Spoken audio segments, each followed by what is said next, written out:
Avoid the reeking herd. Shun the polluted flock. Live like that stoic bird, the eagle on the rock. Eleanor Wiley poem.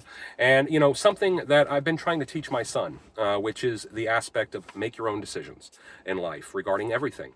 Stand by them and stand by the realness of your decisions, and you are ultimately a better person because of it.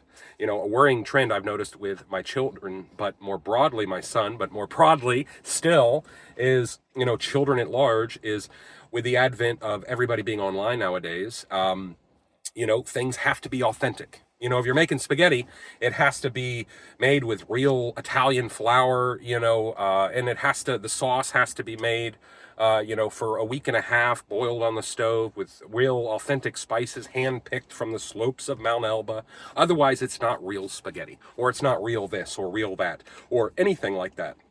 And, it comes from this aspect, I believe, of, following the herd, the reeking herd, the polluted flock, and honestly, it's something I've really tried to teach him not to do, because, in my life, I've tried to avoid what other people were doing.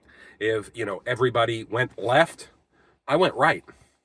If in the lunch line, if they had two color food trays in school, they had the blue one and the red one, and everybody was choosing the blue one. Well, I just naturally chose the red one, and I tried to be different.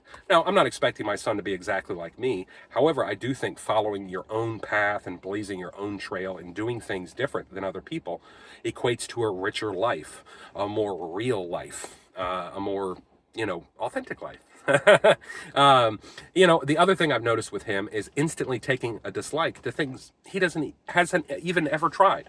One example is Hawaiian pizza, ham, pineapple, that type of thing. And, oh, that's not real pizza, man, that's gross. And, and that was what he told me. And I was like, well, hold on, son, you're 10. You've never had Hawaiian pizza, not that I'm aware of. How would you know it's gross? How would you know that it's not any good? You wouldn't, because you've never had it. Don't let other people's influences and what they say of what is real and what is right, influence what you believe is real and right. Make your own path. Live like the stoic bird, man.